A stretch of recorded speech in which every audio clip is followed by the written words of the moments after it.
মই ক'ব বিচাৰিছোঁ যে আমাৰ চাহ জনগোষ্ঠীৰ মানুহে ৰাজনীতি কৰিবলৈ শিকা নাই।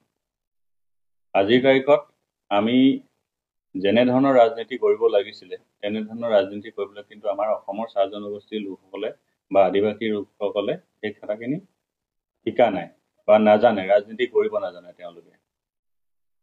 কথাটো কিয় কৈছোঁ, এতিয়া আপোনালোকে চাব অসমত মুঠ জনসংখ্যা 3,40,00,000ৰ ভিতৰত প্ৰায় 90 লাখ বা 1 কোটি, কিছুমানে 1 কোটি বুলিও ক'ব যায়, কিছুমানে 1 কোটিতকৈ বেছি বুলিও ক'ব যায়, চাহ জনগোষ্ঠীৰ লোক আছে।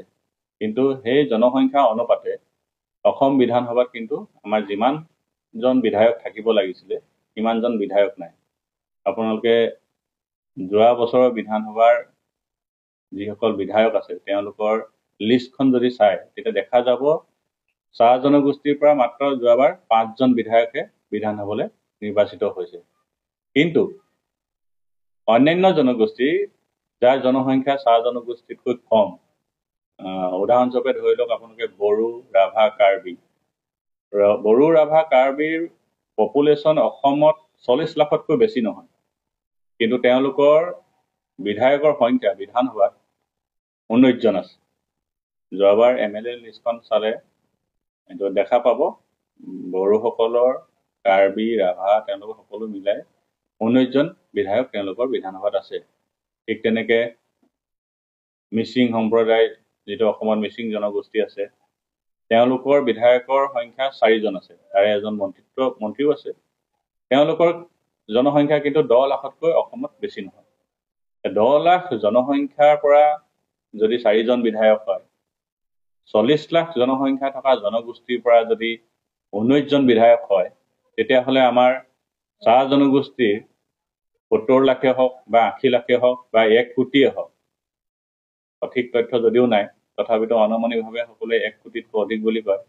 এই 1 কোটি মানুহৰ জনসংখ্যাৰ পৰা নিম্নতম আজিৰ তাৰিখত 30জন MLA হ'ব লাগিছিলে। কিন্তু আমাৰ চাহ জনগোষ্ঠীৰ ৰাইজে ৰাজনীতি নজনাৰ বাবে, তেওঁলোকে ৰাজনীতি কৰিব নজনাৰ বাবে আজি আমাৰ বিধায়কৰ সংখ্যা 5জনলৈ হ্ৰাস পাইছে। এটা সময়ত কংগ্ৰেছৰ দিনত 14জন লোকে MLA হৈছিলে। আমাৰ বিধানসভাৰ স্পীকাৰো চাহ জনগোষ্ঠীৰ পৰা পৃথিৱী মাঝি ডাঙৰীয়া স্পীকাৰো আছিলে। ডনাল্ড মন্ত্ৰী হিচাপে পৱন সিং ঘাটৰ এসময়ত ডনাল্ড মন্ত্ৰী হৈ আছিলে। কিন্তু আজিৰ তাৰিখত ৰাজনৈতিকভাৱে আমাৰ চাহ জনগোষ্ঠী কিন্তু ক্ৰমাৎ দুৰ্বল হৈ গৈ আছে। আৰু ইয়াৰ একমাত্ৰ কাৰণ হ'ল আমাৰ জনগোষ্ঠীৰ লোকসকলে ৰাজনীতি কৰিব শিকা নাই, তেওঁলোকে নাজানে। আৰু সেইকাৰণে মই কওঁ যে চাহ জনগোষ্ঠীৰ লোকসকলে আজিৰ তাৰিখত তেওঁলোকে ৰাজনীতি কৰিব শিকা নাই আৰু নাজানে। প্ৰকৃত কোনটো ৰাজনীতি আমাৰ জনগোষ্ঠীটোক আগুৱাই লৈ যাব সেই কথাটো আজিলৈকে তেওঁলোকে ধৰিব পৰা নাই। আমাৰ মাজত ইমানেই ভাগ ভাগ হৈ আছে, যাৰ ফলত যে জনগোষ্ঠীটো লোকচান হৈছে সেই কথাটো কিন্তু আজিৰ তাৰিখলৈকে বুজি উঠা নাই। আজি যদি আমি একত্ৰিত হ'লোহেঁতেন, আজি যদি অসমৰ 1 কোটি চাহ জনগোষ্ঠীৰ লোক একত্ৰিত হৈ এটা মঞ্চত যদি থিয় হ'লহেঁতেন, তেতিয়াহ'লে অসমৰ আটাইতকৈ শক্তিশালী সংগঠন হিচাপে বা শক্তিশালী দল হিচাপে বা শক্তিশালী জাতি হিচাপে অসমত চাহ জনগোষ্ঠীয়ে কিন্তু প্ৰতিষ্ঠা লাভ কৰিলেহেঁতেন।